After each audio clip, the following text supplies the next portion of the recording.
ಒಂದು ಮೊಟ್ಟೆಯ ಕತೆ ಅಲ್ಲ, ಒಂದು ಮೊಟ್ಟೆಯ ಬೆಲೆ ಅಲ್ಲ, ಮೊಟ್ಟೆ ಕತೆ ಏನಿದೆ ನೋಡೋಣ. ದೇಶದಲ್ಲಿ ಈಗಾಗಲೇ ಅಗತ್ಯ ವಸ್ತುಗಳ ಬೆಲೆ ಎಲ್ಲಿದೆ?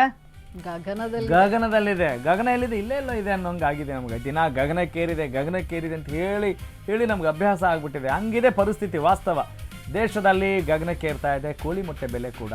ಈರುಳ್ಳಿ ಸಕ್ಕರೆ ಬಳಿಕ ಮೊಟ್ಟೆಗೂ ಕೂಡ ದುಬಾರಿ ಭಾಗ್ಯ ಬಂದಂಗೆ ಕಾಣ್ತಾ ಇದೆ. ಕೆಲವೇ ದಿನಗಳಲ್ಲಿ ಮೊಟ್ಟೆ ಬೆಲೆ 7 ರೂಪಾಯಿಂದ 20 ರೂಪಾಯಿ ಆಗುತ್ತಾ ಅನ್ನುವ ಅನುಮಾನ, ಆತಂಕ ಕೂಡ ಇದೆ. ಉನ್ನತ ದರ್ಜೆಯ ಮೊಟ್ಟೆ ಬೆಲೆ 25 ರೂಪಾಯಿ ಆದರೂ ಅಚ್ಚರಿ ಇಲ್ಲ ಅಂತೆ. ಶಾಕ್ ಕೊಟ್ಟ ರಾಷ್ಟ್ರೀಯ ಮೊಟ್ಟೆ ಸಮನ್ವಯ ಸಮಿತಿ. ಕೆಲವೇ ದಿನಗಳಲ್ಲಿ ಮೊಟ್ಟೆಯ ಬೆಲೆ ದುಬಾರಿ ಆಗ್ತಾ ಇದೆ.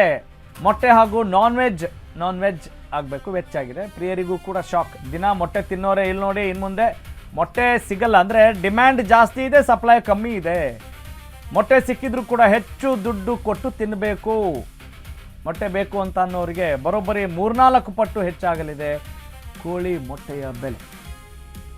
ಒಟ್ಟಿನಲ್ಲಿ ಬೆಲೆ ಏರಿಕೆಯ ಬಿಸಿಯ ನಡುವೆ ಗ್ರಾಹಕರ ಜೇಬು ಕೂಡ ಸುಡಲಿದೆ ಈ ಮೊಟ್ಟೆ.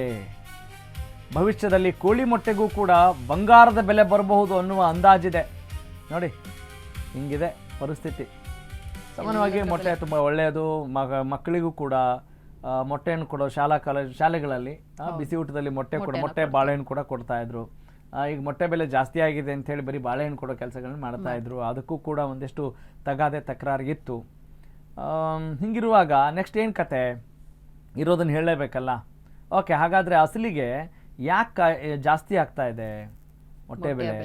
ಒಂದು ಕಡೆ ಸಿಕ್ಕಾಬಟ್ಟೆ, ಯಾಕಂತ ಹೇಳಿದ್ರೆ ಅತಿ ಹೆಚ್ಚು ರಫ್ತಾಗುವಂಥ ಮಾಂಸ ಯಾವುದು ಅಂತ ಹೇಳಿದ್ರೆ ಕೋಳಿ ಮಾಂಸ ಅಂತ ಹೇಳ್ತಾರೆ. ಅದರ ಜೊತೆಗೆ ಮೊಟ್ಟೆಗಳು ಕೂಡ ಈಗ ದೊಡ್ಡ ಮಟ್ಟದ ಬೇಡಿಕೆಯಲ್ಲಿರುವಂಥ ಆಹಾರ ಪದಾರ್ಥಗಳು. ಹೀಗಾಗಿ ಮೊಟ್ಟೆಯ ಬೆಲೆ ಏರಿಕೆಗೆ ಏನು ಕಾರಣ ಆಗಿದೆ ಅಂತ ಹೇಳಿದ್ರೆ E20 ಅಂದ್ರೆ ಎಥನಾಲ್ 20 ಅಂದರ್ಥ. ಈಗಾಗಲೇ ನಿಮ್ಗೆ ಇದು ಬಹಳಷ್ಟು ಸುದ್ದಿ ಮಾಡಿದೆ, ನಿಮಗೆ ಗೊತ್ತಿದೆ. ಎಥನಾಲ್ನಿಂದಾಗಿ ಮೊಟ್ಟೆಗಳ ಅಭಾವ ಸೃಷ್ಟಿಯಾಗಿದೆ. That is the point. E20 2020 ಅಂತೀವಲ್ಲ ಹಂಗೆ E20 ಎಥನಾಲ್ 20 ಎಂದರ್ಥ. ಅಂದರೆ ಇನ್ನೂ ಇದನ್ನು ಡೀಟೇಲ್ಡ್ ಆಗಿ ನೋಡೋಣ. ಈ ಎಥನಾಲ್ನಿಂದಾಗಿ ಮೊಟ್ಟೆಗಳ ಅಭಾವ ಸೃಷ್ಟಿಯಾಗಿದೆ. ಅಂದರೆ ಇಂಧನ ಕ್ಷೇತ್ರದಲ್ಲಿ ಎಥನಾಲ್ ಬಳಕೆಯನ್ನು ಯಥೇಚ್ಛವಾಗಿ ಮಾಡ್ತಾ ಇದ್ದಾರೆ. ಹೌದಾ? ನಿಮಗೆ ಗೊತ್ತಿದೆ, ಇತ್ತೀಚೆಗೆ ಬಹಳ ದೊಡ್ಡ ಮಟ್ಟದ ಸುದ್ದಿ ಆಗಿತ್ತು. ಈ ಎಥನಾಲ್ನಿಂದನೇ ಮೊಟ್ಟೆ ಉತ್ಪಾದನೆ ಕುಂಠಿತ ಆಗಿದೆ. ಅಂದರೆ ಎಥನಾಲ್ಗೂ ಮತ್ತು ಈ ಮೊಟ್ಟೆಗೆ ಹೆಂಗ್ರಿ ಸಂಬಂಧ ಏನು? What is the matter? ಮೊಟ್ಟೆ ಬೆಲೆ ಏರಿಕೆಗೆ ಎಥನಾಲ್ ಹೆಂಗೆ ಕಾರಣ ಆಗುತ್ತೆ? ಇದಕ್ಕೂ ಏನು ಸಂಬಂಧ ಅನ್ನುವ ಪ್ರಶ್ನೆ ಸಹಜವಾಗಿ ಪ್ರತಿಯೊಬ್ಬರಿಗೂ ಬಂದೇ ಬರುತ್ತೆ. ಅದ್ರ ಬಗ್ಗೆ ಡಿಟೇಲ್ಡ್ ರಿಪೋರ್ಟ್ ಇಲ್ಲಿದೆ, ನಾವು ಕೊಡ್ತೀವಿ. ಕಂಪ್ಲೀಟ್ ಡೀಟೇಲ್ಸ್ನ ಖಂಡಿತವಾಗ್ಲೂ ಕೊಡ್ತೀವಿ. What is the reason behind it ಅಂತ. ಓಕೆ, ಆ ಕ್ಯೂರಿಯಾಸಿಟಿ ಹಾಗೆ ಇರಲಿ. ನೆಕ್ಸ್ಟ್ ಅಪ್ಡೇಟ್ ನೋಡ್ತಾ ಹೋಗೋಣ. ಎಸ್ ನೆಕ್ಸ್ಟ್ ನೋಡಿ, ಮೊಟ್ಟೆ ಬೆಲೆ ಹಿಂಗೆ ಏರಿಕೆ ಆಗ್ತಾ ಇದೆ. ಇಲ್ಲಿತ್ತು ಈಗ ಆಗ್ತಾ ಇದೆ. ಓಕೆ, E20 ಇಂದ ಮೊಟ್ಟೆ ದುಬಾರಿ ಆಗ್ತಾ ಇದೆ. ಓಕೆ, ಅಂದ್ರೆ ಏನಿದು? ಯಾಕೆ ಮೊಟ್ಟೆಗೂ ಅದೇ ಬೆಲೆ ಜಾಸ್ತಿ ಆಗುತ್ತೆ, ತಟ್ಟೆ ಬೆಲೆನೂ ಜಾಸ್ತಿ ಆಗುತ್ತೆ. ಹಿಂಗಿರುವಾಗ ಯಾಕೆ? ಓಕೆ, ಈಗ ಎಥನಾಲ್ಗೂ ಇದಕ್ಕೆ ಏನು ಸಂಬಂಧ ಅಂತ ನಾವು ನೋಡ್ತಾ ಹೋಗೋಣ. E20 ಎಥನಾಲ್ 20 ಅಂತ ಅಲ್ವಾ?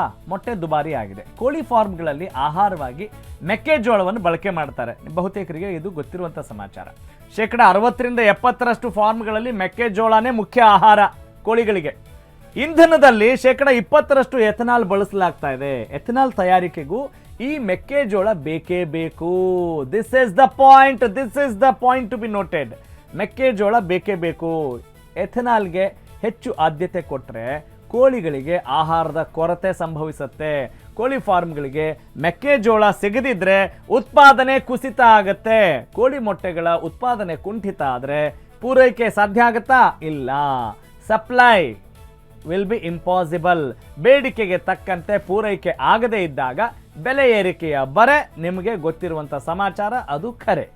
ಸೋಯಾಬೀನ್ ಆಹಾರವಾಗಿಯೂ ಕೂಡ ಬಳಸ್ಕೊಳ್ಬಹುದು. ಆದರೆ ಸೋಯಾಬೀನ್ ಕೂಡ ತುಂಬ ದುಬಾರಿ ಪದಾರ್ಥ ಆಗಿರೋ ಹಿನ್ನೆಲೆಯಲ್ಲಿ ಕೆಲವೇ ದಿನಗಳಲ್ಲಿ ಮೊಟ್ಟೆ ಬೆಲೆ ಖಂಡಿತವಾಗ್ಲೂ ಜಾಸ್ತಿ ಆದರೂ ಅಚ್ಚರಿ ಪಡಬೇಕಾಗಿಲ್ಲ. ಯಾಕಂತ ಹೇಳಿದ್ರೆ ಆ ಟೆಂಡೆನ್ಸಿ ಇದೆ.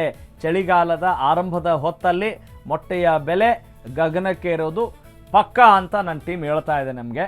ಓಕೆ, ಎಸ್, ನೋಡಿ ಗೊತ್ತಾಯ್ತಲ್ಲ. E20 ಏನು ಬೇಕಾಗಿದೆ? ಮೆಕ್ಕೆಜೋಳ ಬೇಕಾಗಿದೆ, ಮೆಕ್ಕೆಜೋಳ ಜಾಸ್ತಿ ಪ್ರಮಾಣದಲ್ಲಿ ಬೇಕಾಗಿದೆ. ಈಗ ಮೆಕ್ಕೆಜೋಳ ಕೋಳಿಗಳಿಗೂ ಬೇಕಾಗಿದೆ. ಫಾರ್ಮ್ಗಳಲ್ಲಿ ಅತಿ ಹೆಚ್ಚು ಬಳಸೋದೇ ಮೆಕ್ಕೆಜೋಳವನ್ನು. ಹಾಗಾಗಿ ಇಲ್ಲಿ ಈ ಡಿಮ್ಯಾಂಡ್ ಆ್ಯಂಡ್ ಸಪ್ಲೈಯಲ್ಲಿ ವ್ಯತ್ಯಾಸ ಆಗಿರೋ ಹಿನ್ನೆಲೆಯಲ್ಲಿ ಈಗ ಬೆಲೆಯನ್ನು ಜಾಸ್ತಿ ಕೊಟ್ಟು ಮೊಟ್ಟೆಯನ್ನು ಸ್ವೀಕರಿಸಬೇಕಾದಂಥ ಅನಿವಾರ್ಯತೆ ಇದೆ. ಮತ್ತು ಅತಿ ಹೆಚ್ಚು ಪ್ರಮಾಣದಲ್ಲಿ ಮೊಟ್ಟೆ ಸಿಗದೇ ಇದ್ದಾಗ ಬೆಲೆ ಏರಿಕೆ ಜಾಸ್ತಿ ಆಗುತ್ತೆ. ಯಾವಾಗಲೂ ಅಷ್ಟೇ ನೀವು ನೋಡ್ಬೋದು, ಯಾವಾಗಲೂ ತುಂಬ ಅವೈಲೇಬಲ್ ಇರ್ತಾರಲ್ಲ, ಈಸಿ ಆಕ್ಸೆಸ್, ಅವಾಗ ಕಾಸ್ಟ್ಲಿ ಆಗಲ್ಲ, ಅವ್ರು ಎಕ್ಸ್ಪೆನ್ಸಿವ್ ಆಗಲ್ಲ, ಅಪರೂಪಕ್ಕೆ ಸಿಗ್ತಾ ಇದ್ರೆ ಅಂತೀವಿ, ಅದರ ಬೇಡಿಕೆ ಜಾಸ್ತಿ. ಈಗ ಯಾವುದೋ ಒಬ್ಬ ಸಿನಿಮಾ ಸೆಲೆಬ್ರಿಟಿ ಆಗಿರ್ಬೋದು, ಒಬ್ಬ ದೊಡ್ಡ ಲೆಜೆಂಡ್ ಆಗಿರ್ಬೋದು, ದಿನ ನಿಮ್ಮ ಮನೆ ಹತ್ರ ನಿಮ್ಮ ಜೊತೆಗೆ ಇದ್ಬಿಟ್ರೆ ಅವ್ರ ಬೆಲೆ ಹೌದು ಬೆಲೆ ಕಳ್ಕೊಂಡ್ಬಿಡ್ತಾರೆ. ಯಾವಾಗ್ಲೂ ರೇರ್ ಆಗಿ ನೋಡಿದಾಗ ಬೆಲೆ ಜಾಸ್ತಿ ಹಂಗ ಅನ್ಕೊಳ್ಬಹುದು.